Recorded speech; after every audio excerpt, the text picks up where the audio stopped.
La óptica es una disciplina fundamental en la física, ya que se dedica al estudio de la luz y sus interacciones con diferentes materiales y superficies. Esta ciencia abarca una amplia gama de fenómenos, incluyendo lo que es la reflexión, la refracción, la difracción y la interferencia de la luz. La óptica se divide principalmente en dos ramas: la óptica geométrica y la óptica física. La óptica geométrica considera la luz como un conjunto de rayos que viajan en una línea recta, lo que permite analizar cómo la luz se transfiere a través de medios homogéneos y cómo se refleja y refracta en diversas superficies. En este caso, esta rama es esencial para poder entender el funcionamiento de lentes, espejos y otros dispositivos ópticos. Por otro lado, lo que es la óptica física trata a la luz como una onda, lo que permite explicar fenómenos que la óptica geométrica no aborda, como lo es la difracción y la interferencia. Estos fenómenos ocurren cuando la luz se encuentra con obstáculos o aberturas de tamaño comparable a su longitud de onda. Estas longitudes de ondas producen patrones y complejos de luz y sombra. En el caso, la óptica física es crucial para poder dar más desarrollo a las tecnologías avanzadas como lo son los láseres y la holografía y la fibra óptica. Dentro del campo de la óptica, las leyes de la reflexión y refracción son fundamentales para poder entender cómo la luz se comporta al encontrarse con superficies y al pasar de un medio a otro. La refracción es el fenómeno que ocurre cuando la luz cambia de dirección y velocidad al pasar de un medio con diferente índice de refracción. Más que nada, este fenómeno explica mediante dos leyes. La primera ley de la refracción establece que el rayo incidente, el rayo refractado y la normal a la superficie en el punto de incidencia están en el mismo plano, mientras que la segunda ley de la refracción, también conocida como la ley de Snell, describe la relación que hay entre los ángulos de incidencia y los índices de refracción de los dos medios, la cual nos queda expresada matemáticamente como que el índice de refracción del primer medio por el seno del primer ángulo de incidencia es igual a la refracción del segundo medio por el segundo ángulo de incidencia. Ahora, en el caso de la reflexión, esta se rige por dos leyes principales, en el cual la primera nos dice que el rayo incidente, el rayo reflejado y la normal a la superficie están en el mismo plano y el ángulo de incidencia es igual al ángulo de reflexión. A continuación hablaremos más a profundidad sobre las leyes de reflexión. La ley de la reflexión es un principio básico en la óptica que describe cómo se comporta la luz cuando incide sobre una superficie y se refleja. Más que nada, esta ley se divide en dos partes. Anteriormente explicamos sobre ellas superficialmente, sin embargo, vamos a hablar de ellas más a profundidad.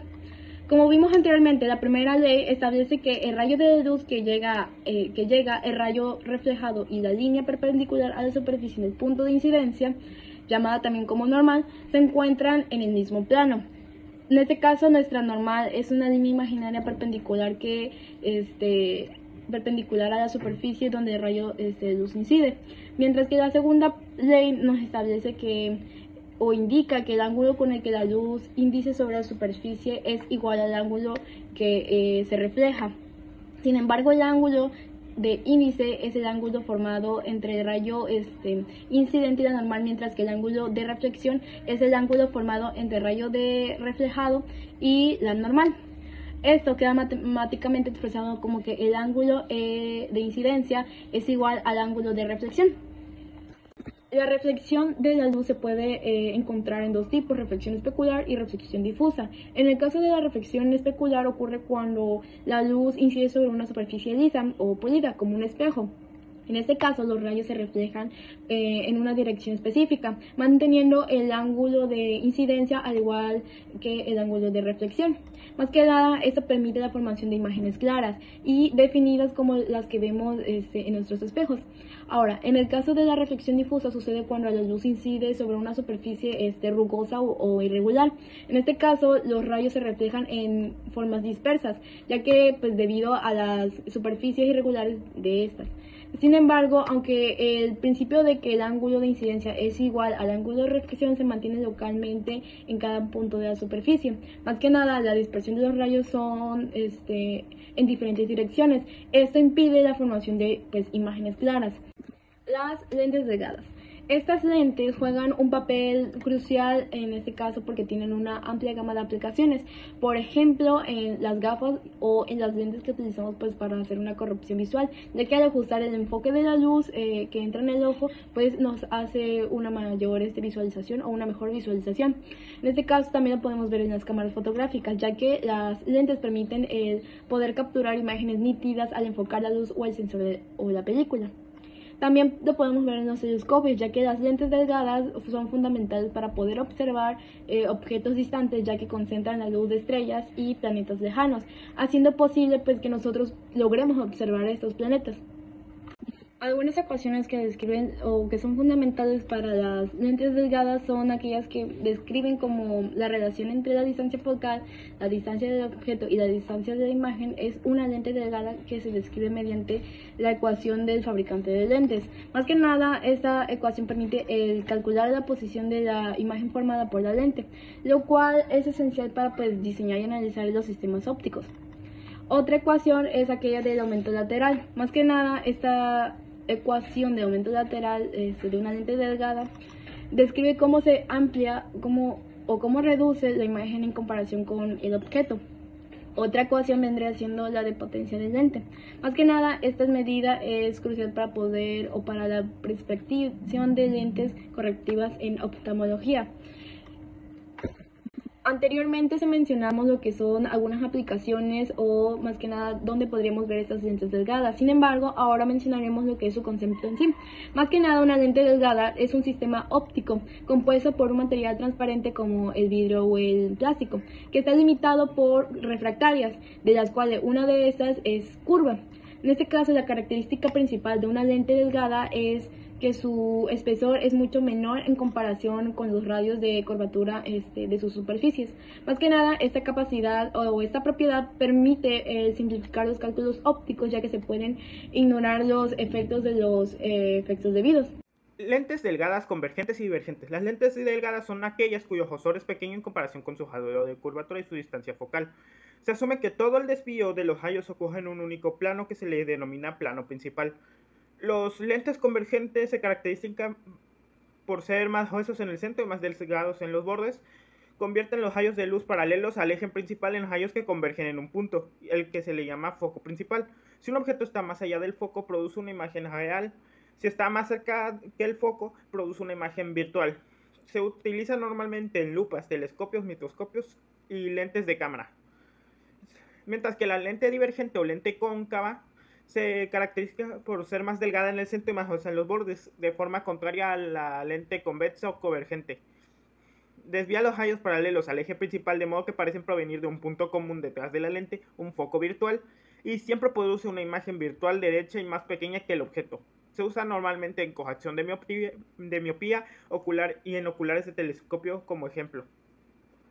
Estos sistemas imágenes reales y virtuales. Las imágenes reales se forman cuando los rayos de luz que pasan a través de un lente convergen en un punto real. Eso invertido cabeza abajo respecto al objeto es proyectable sobre una pantalla. Un ejemplo son las imágenes proyectadas por un proyector de diapositivas o una lente convergente con el objeto ubicado más allá de su foco. Mientras que una imagen virtual se forman cuando los rayos de luz divergen después de pasar por la lente, pero si se prolongan hacia atrás parecen originarse en un punto. Es derecha del mismo lado que el objeto y no es proyectable sobre una pantalla. El ejemplo son las imágenes que ves a través de una lupa cuando el objeto está muy cerca de la lente o la vista a través de unas lentes divergentes. Foco y distancia focal. El foco es el punto donde convergen los rayos paralelos al eje principal. En lentes convergentes, o es el punto donde parecen divergir en lentes divergentes. Hay dos focos, uno a cada lado de la lente debido a su simetría óptica. En la imagen se pueden ver el foco en una lente divergente y el foco en una lente convergente. Como en la convergente los distintos rayos de luz se unen en un solo punto, en la divergente desde un punto hay diferentes rayos de luz dispersándose. Mientras que la distancia focal es la distancia entre el centro óptico de la lente y el foco principal. En lentes convergentes la distancia focal es positiva porque los rayos convergen, mientras que en los lentes divergentes las distancias focales son negativas porque los rayos divergen. La potencia P de una lente está relacionada con la distancia focal F por la fórmula 1 entre f es igual a la potencia p, que es igual a n-1 por 1 entre radio de curvatura 1 menos 1 entre radio de curvatura 2. La distancia focal determina el poder de amplificación o reducción de una lente y su capacidad para enfocar la luz. Se puede observar en la imagen que se anexó en la diapositiva como la distancia focal define el ángulo en el que se puede llegar a observar el árbol de la imagen. Los tipos de imagen que forman las lentes convergentes y divergentes. En las lentes convergentes se forman dos tipos de imagen, las imágenes reales y las imágenes virtuales.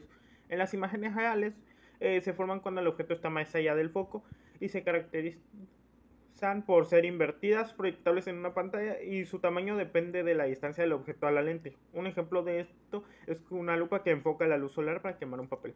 Mientras que también en las lentes convergentes se dan las imágenes virtuales, las cuales se forman cuando el objeto está entre el foco y la lente. Se caracterizan por ser derecha o verticalmente más grande que el objeto y no ser proyectable. Un ejemplo son las lupas usadas para leer. En las lentes divergentes, el tipo de imagen que se da siempre son imágenes virtuales, derechas, más pequeñas que el objeto y no proyectables. Igual que en los anteriores, un ejemplo de esto es las lentes usadas para corregir la miopía. Aquí podemos ver una tabla que resume este tema, mostrando que las diferentes características de cada lente. En la lente convergente se da una forma más gruesa en el centro, mientras que en la lente divergente es más delgada en el centro. En la divergente siempre las imágenes serán virtuales, mientras que en la convergente pueden ser reales o virtuales dependiendo de la posición del objetivo, entre más o menos cerca de la lente. Y también la dirección de los rayos, que en la convergente, como dice el nombre, convergen en un punto, mientras que en la lente divergente divergen desde un punto virtual. Y cada vez que se hagan las fórmulas para sacar la distancia focal, en la lente convergente será positiva, mientras que en la divergente será negativa. La lente convergente se puede usar para lupas, cámaras o para lentes para el tratamiento de hipermetropía, mientras que en la lente divergente se utilizan para lentes para miopía y dispositivos ópticos. 4.2.7 Ecuación de las lentes delgadas. Las lentes delgadas son lentes que tienen un grosor pequeño comparado con su curvatura. Hay dos tipos principales, los lentes convergentes que hacen que los rayos de luz se junten y las lentes divergentes que hacen que los rayos de luz se separen. Bueno, esta está representada por la siguiente ecuación. 1 sobre la distancia focal es igual a 1 sobre la distancia del objeto más 1 sobre la distancia de la imagen. Bueno, pero vamos a conocer qué es cada distancia. La distancia focal es la distancia entre el centro del lente y el foco, el punto donde los rayos de luz paralelos se encuentran después de pasar por el lente. Para las lentes convergentes, el foco está en el lado opuesto del objeto, mientras que para las lentes divergentes, el foco parece estar en el mismo lado que el objeto. En la distancia del objeto es la distancia entre el objeto y el centro del lente. Por ejemplo, si pones un objeto cerca de una lupa, su distancia al objeto será más pequeña. En la distancia de la imagen es la distancia que entre la imagen formada y el centro del lente, dependiendo de dónde pongas el objeto. La imagen puede ser real o virtual. Para ello tenemos que estar pendiente de los signos porque cada uno es diferente. Por ejemplo, si la distancia focal es positiva, tienes una lente convergente. Si la distancia focal es negativa, tienes una lente divergente. Además, si la distancia de la imagen es positiva, significa que la imagen es real y está en el lado opuesto de la luz. Si la distancia de la imagen es negativa, la imagen es virtual y está en el mismo lado de la luz que el objeto. Bueno, las lentes delgadas se usan en gafas, microscopios, teléfonos y cámaras, donde la ecuación ayuda a crear imágenes claras, ya sea que están mirando un objeto cercano o tomando una foto de algo lejano. 4.2.8 Aplicaciones de las lentes. Bueno, las lentes son herramientas esenciales en muchos dispositivos que usamos todos los días, desde las gafas hasta los microscopios y las cámaras fotográficas. Las lentes tienen una variedad de usos fascinantes. Bueno, empecemos con las lentes convergentes. Estas lentes son muy gruesas en el centro que en los bordes y hacen que los rayos de luz paralelos se junten en un solo punto, el foco. En estas son algunas de sus aplicaciones. Bueno, tenemos como número 1 las gafas para la hipermetropía, que las personas que tienen hipermetropía, que es la visión borrosa para objetos cercanos, usan lentes convergentes para ayudar a enfocar correctamente las imágenes cercanas. Después tenemos los microscopios. Los microscopios utilizan lentes convergentes para aumentar la imagen de pequeños objetos, permitiendo ver detalles que no se pueden ver a simple vista. Como último tenemos las cámaras fotográficas. Las cámaras utilizan lentes convergentes para enfocar la luz sobre el sensor o película, creando una imagen nítida. Al ajustar el enfoque de la lente, controlamos la claridad de lo que estamos fotografiando. Después tenemos los lentes divergentes.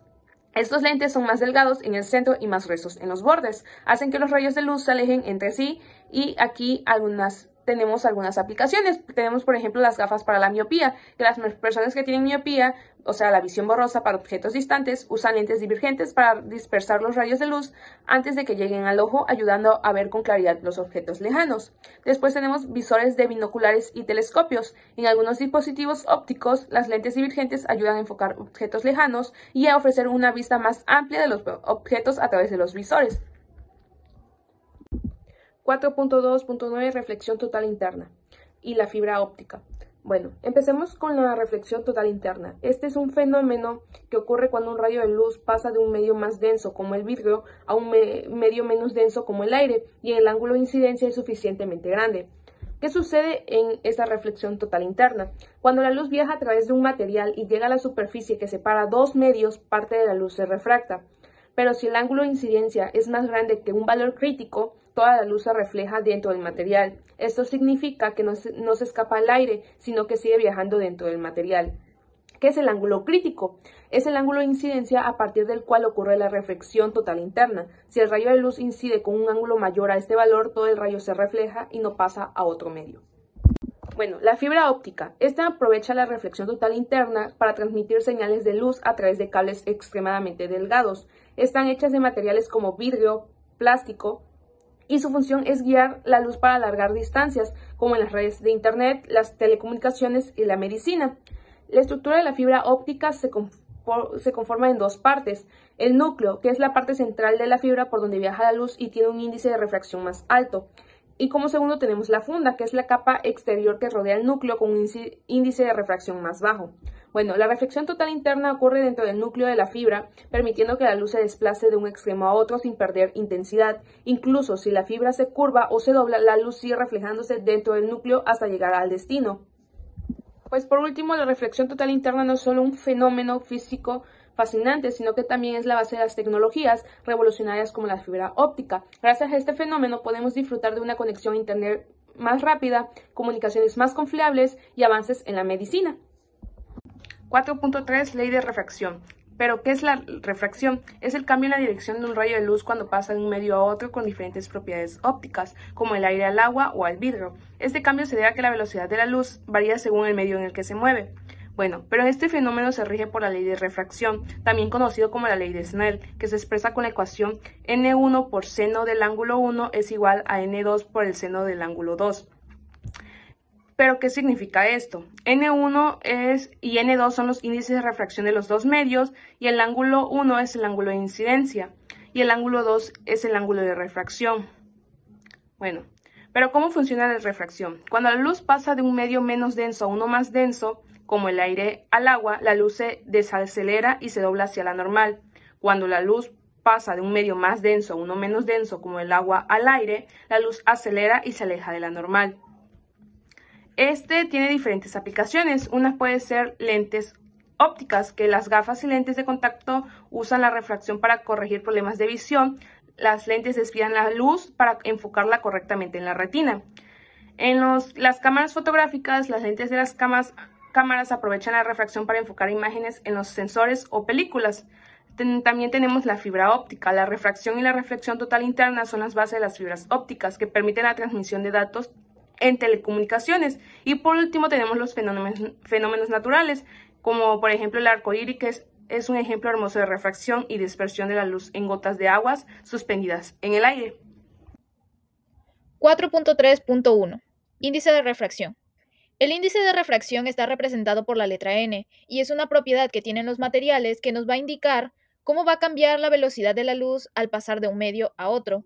Se va a definir entre la relación que toman la constante C, que representa la velocidad de la luz en el vacío y tiene un valor de 3 por 10 a la octava potencia con unidades de metros sobre segundos, y la velocidad de esta luz en el material representado por la letra V. Este índice siempre va a ser mayor o igual a 1, ya que la luz viaja más lento en cualquier medio que en el vacío. Su aplicación es fundamental en la óptica, ya que nos permite estudiar fenómenos como la refracción, que es el cambio de la dirección de la luz al atravesar medios con distintos índices, y la refracción total interna, que ocurre cuando la luz no puede pasar de un medio más denso a uno menos denso al superar un ángulo crítico. Además, el índice de refracción es clave para diseñar lentes, fibras ópticas y prismas, así como para identificar materiales por sus propiedades ópticas. También se usa en la ley de Snell, que describe matemáticamente cómo se desvía la luz en función de los índices de los medios mediante N1 seno del ángulo 1 igual a N2 seno del ángulo 2, siendo crucial en dispositivos ópticos y telecomunicaciones. 4.3.2. La dispersión. Pero hablaremos sobre el prisma. La dispersión es un fenómeno óptico que ocurre cuando la luz blanca se separa en los colores que la componen al atravesar un material como lo es un prisma. Un ejemplo lo tenemos en la imagen. Esto va a suceder porque el índice de refracción de un material va a variar con la longitud de onda de la luz, lo que va a hacer que cada color se desvíe en un ángulo diferente. Un prisma generalmente está hecho de vidrio o cuarzo y es un dispositivo óptico con superficies planas inclinadas que aprovechan la dispersión para descomponer la luz en un espectro visible, el cual está conformado por los colores rojo, naranja, amarillo, verde, azul, índigo y violeta. Este principio tiene las aplicaciones prácticas en espectroscopios, que analizan la composición de la luz emitida por sustancias, y en la óptica, para estudiar las propiedades de materiales o crear efectos visuales en lentes y cámaras. Además, el prisma es clave para entender fenómenos naturales, como lo son los arcoíris, donde las gotas de agua actúan como prismas, dispersando la luz solar y creando los famosos colores que podemos ver en el cielo. 4.3.3. La atenuación de un rayo luminoso. Este es un fenómeno que se lleva a cabo cuando la intensidad de la luz de un rayo va a disminuir en función a la dispersión y absorción que tienen las partículas de un medio que es atravesado por dicho rayo luminoso. Este fenómeno puede ser explicado por medio de la ley de Beer-Lambert. Esta ley nos va a representar la intensidad de la luz entrante con respecto a la intensidad de la luz saliente. Se puede escribir con la ecuación donde I representa la intensidad de la luz transmitida, que es igual a I subíndice 0, que es la intensidad de la luz inicial, multiplicado por el coeficiente E, que significa Euler, elevado al valor negativo del producto de alfa, que representa lo que es el coeficiente de absorción del medio, y la X, que nos va a representar el espesor del medio o el espesor del material el cual está siendo atravesado por el rayo. Esta ecuación puede ser modificada según lo que nosotros estemos evaluando, ya que un rayo, como sabemos, puede atravesar diversos materiales, pero específicamente cuando hablamos de líquidos o gases podemos expresarlo con las ecuaciones que vemos en la parte superior de la diapositiva. Estas ecuaciones fueron planteadas después de realizar diversos experimentos que están analizados por medio de métodos de fotocolorimetría. Así que, como pueden ver, en la simbología hay diversos símbolos precisamente que se explican por medio de conceptos relacionados a esta técnica. La óptica es una rama de la física que nos ayuda a entender cómo la luz va a interactuar con diversos materiales que se encuentran a nuestro alrededor. Esto nos va a permitir facilitar la tarea de crear nuevas herramientas que nos ayuden a realizar nuestras actividades en la vida diaria.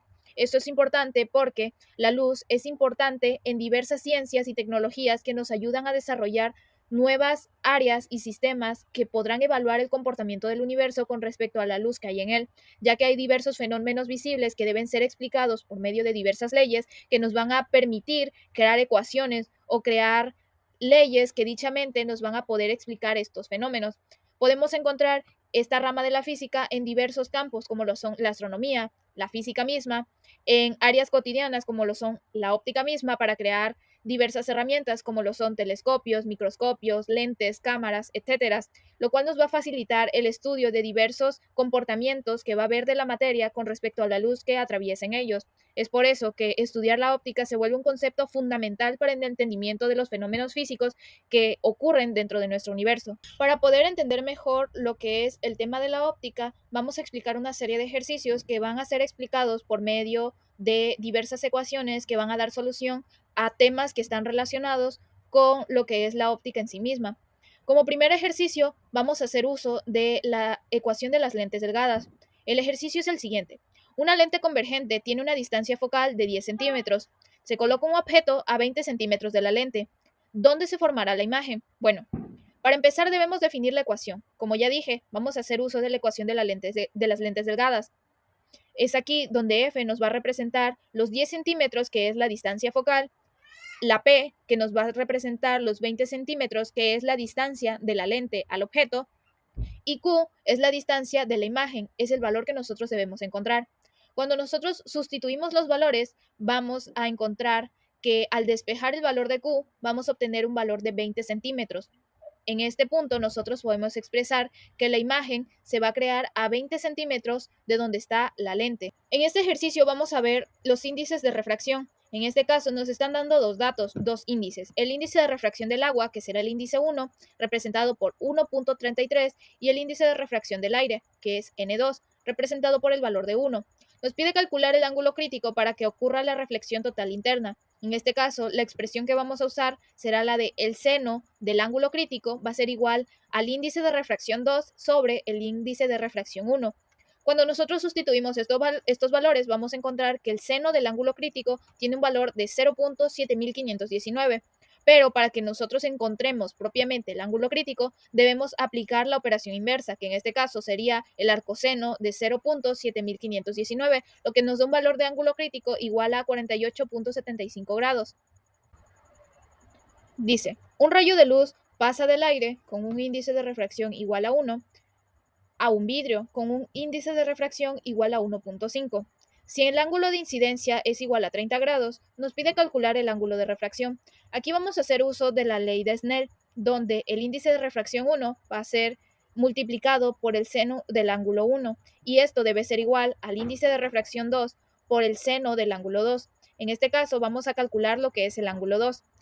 Ahora, cuando nosotros sustituimos los valores, lo que debemos hacer es despejar el valor del ángulo 2. En este caso, el ángulo 2, que va a ser representado por el seno del ángulo 2 igual a 0.5 entre 1.5, obtenemos un valor de 0.33. Y esto, para despejar dichamente el ángulo 2, que es el ángulo de refracción, tenemos que aplicarle el arcoseno, dándonos un valor total de 19.47 grados. En el siguiente problema vamos a hacer uso de la fórmula del ángulo crítico. Como ya vimos, el seno del ángulo crítico es igual al índice de refracción 2 entre el índice de refracción 1. En este caso, el problema nos dice que una fibra óptica tiene un núcleo con un índice de refracción de 1.48 y un revestimiento con un índice de refracción igual a 1.40. Nos pide calcular el ángulo crítico para que ocurra la reflexión total interna.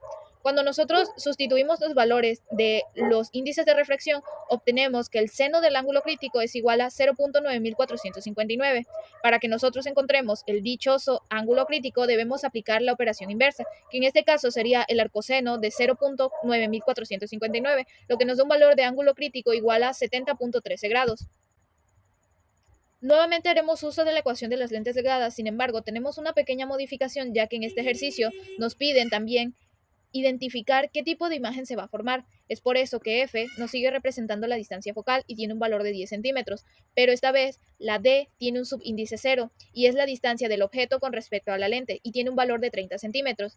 D subíndice I es la distancia de la imagen. Cuando nosotros sustituimos todos estos valores, debemos despejar el valor de D subíndice I.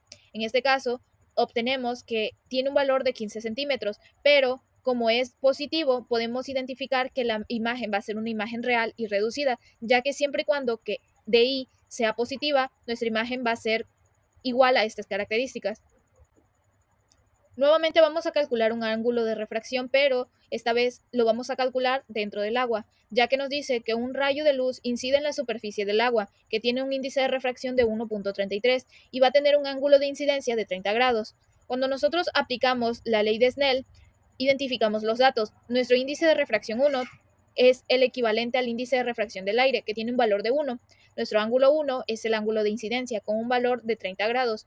Nuestro índice de refracción 2 es el índice de refracción del agua, que tiene un valor de 1.33, y nuestro ángulo de refracción es el ángulo 2, que es el que tenemos que calcular. La expresión está dada por el despeje del seno del ángulo de refracción, que es el ángulo 2, lo cual nos va a quedar como índice de refracción 1 multiplicado por el seno del ángulo 1 sobre el índice de refracción 2.